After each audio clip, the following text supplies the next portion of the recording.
मैं ओवैसी की स्टेटमेंट कि आर्मी बड़ी मजबूत है लेकिन सरकार कमज़ोर से बिल्कुल सहमत नहीं हूँ। आर्मी कम मजबूत होती है जब सरकार मजबूत होती है, सरकार डिसाइसिव होती है और दुश्मन को साफ तौर पे नज़र आता है कि ये सरकार में पॉलिटिकल विल है बड़े पैमाने पर उसको मुंह तोड़ जवाब देने का, और ये सरकार दर्शाती रही है, चाहे पाकिस्तान का केस हो और जहाँ तक चाइना का भी ताल्लुक हो।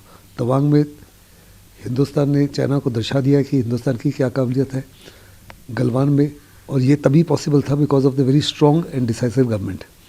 दूसरा उन्होंने ये भी कहा है कि गवर्नमेंट नहीं बता रही देश को कि वास्तव में चाइना ने दीपसांग में और दमचौक में इन्वेस किया है। ये सही है, कुछ हद तक उन्होंने इन्वेस्ट किया है दीपसांग में और दमचौक एरिया में, लेकिन दमचौक सिटी और टाउन जो है वो हिंदुस्तान के कब्ज़े में है, उनके कब्ज़े में नहीं है। और ये हमने साफ तौर पे चाइना को कहा कि जब तक वो वापस नहीं जाते हिंदुस्तान के ताल्लुकात और रिलेशन चाइना के साथ किसी हालत में इम्प्रूव नहीं होंगे। फिर उन्होंने कहा कि हिंदुस्तान का ज़बरदस्त ट्रेड इम्बैलेंस है, हमारी इंडस्ट्री जो है खास करके pharmaceutical industry, automobile industry, electronic industry और एनिमल फीड रॉ मटेरियल्स के लिए बड़े पैमाने पर चाइना पे डिपेंडेंट है। अभी समय आ गया कि हमको ट्रेड को एज अ वेपन इस्तेमाल करेंगे चाइना, और बड़े पैमाने पर चाइना का जो ट्रेड इम्बैलेंस है उसको कम करें। इसके साथ ही प्रधानमंत्री पर आरोप लगाया है कि वो जनता को गुमराह कर रहे हैं, देश को गुमराह कर रहे हैं, सच्चाई नहीं बता रहे हैं। ऑपोजिशन का काम ही है कि सरकार को आड़े हाथ लेना। ये गलत स्टेटमेंट है। प्रधानमंत्री जो है देश को गुमराह नहीं करते, और आजकल के माहौल में जबकि सैटेलाइट कम्युनिकेशन से दूसरे देशों से इंटेलिजेंस इनपुट्स हैं, आप गुमराह कर भी नहीं सकते, और अगर गुमराह करो तो बहुत ज़बरदस्त नुकसान हो सकता है। ऐसे में मैं उनसे सहमत नहीं हूँ कि सरकार गुमराह कर रही है, लेकिन यस, जैसे वो कह रहे हैं तवांग के ऊपर डिस्कशन हो, चाइना आए दिन मुठभेड़ करता है। हम फौज ने क्या स्ट्रेटजी इस्तेमाल की, क्या टैक्टिक्स इस्तेमाल किया, उसको पछाड़ने के लिए चाइना जानना चाहेगा, और वो सरकार किसी भी हालत में, कोई भी सरकार ये नहीं बताएगी कि फ़ौज ने क्या किया, कौन सी स्ट्रैटेजी अपनाई और क्या टैक्टिक्स अपनाए।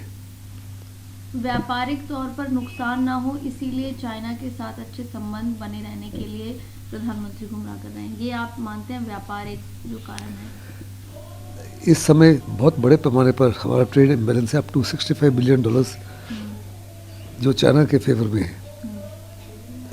जैसे कि मैंने पहले कहा कि हमारी इलेक्ट्रॉनिक इंडस्ट्री, हमारी ऑटोमोटिव इंडस्ट्री, हमारा फार्मास्यूटिकल और एनिमल फीड रॉ मटेरियल के लिए चाइना के ऊपर डिपेंडेंट है। अनफॉर्चुनेटली हम ऑल्टरनेटिव सप्लाई चेन्स नहीं स्थापित कर सके और इंडिजिनस प्रोडक्शन भी नहीं कर सके। अभी समय आ गया कि हम जल्दी से जल्दी ऑल्टरनेटिव सप्लाई चेन्स को कायम करें और इंडिजिनस क्षमता बढ़ाएं, क्योंकि अभी ट्रेड को एज अ वेपन इस्तेमाल करना चाहिए अगेंस्ट चाइना। सैटेलाइट है उन्होंने कि पूरी तरीके से कहा कि सैटेलाइट इमेज में ये आ रहा है कि जो 2 हिस्से बताए गए हैं उस पर पूरी तरीके से कब्जा कर लिया है, उनमें कितनी सच्चाई लग रही है? कुछ हद तक तो सच्चाई है जी। कि दीपसांग एरिया में चाइना का इंग्रेस हुआ है, काफ़ी लगभग 15 से 17 किलोमीटर वो हमारी टेरिटरी में हुए। जहाँ तक दमचौक का ताल्लुक है, मामूली इंग्रेस हुआ है। दमचौक टाउन जो है हिंदुस्तान के कब्ज़े में और हिंदुस्तान के कब्ज़े में रहेगा, लेकिन हिंदुस्तान ने साफ तौर पे कहा है कि चाइना के साथ किसी प्रकार से ताल्लुकात इम्प्रूव नहीं होंगे जब तक वो 2020 में अप्रैल में वापस नहीं जाता उन्हीं पोजीशन पर, और ये सरकार उसको मजबूर करेगी वो वापस जाए।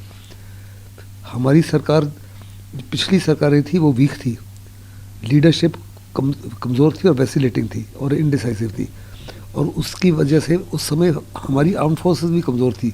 आज आर्म फोर्सेस बड़ी मजबूत हैं, उनको हर प्रकार से मॉडर्न फोर्स मल्टीप्लायर्स दिए गए हैं, जिससे कम क्वांटिटेटिवली हम चाइना से कमज़ोर हो लेकिन क्वालिटेटिवली चाइना के बराबर हैं या उससे सुपीरियर है। Sir, Asduddin Owaisi said Indian army is very powerful but government is weak. I am not in agreement with him at all. Army is strong because the government is strong, government is decisive and has the political will, and has on numerous occasions shown it to the adversaries that the Indian nation or the political leadership has the political will to give a befitting response, as was noticeable in Tawang as well as in Galwan and earlier in Doklam. During the UPA time, the army had become reasonably weak because the leadership was vacillating, it was indecisive, and the head of the nation was absolutely confused. He said there are some satellite images they show कि उसमें कुछ ऐसी तस्वीरें हैं जिस पर कब्जा किया गया है इंडिया के जो बॉर्डर हैं. It images show that the Chinese have intruded into Indian territory in a big way in Deepsang and have occupied Damchok. To an extent, it is true. There have been intrusions and ingress in Deepsang as well as in Damchok area. Damchok city or town continues to be with India. That's not correct.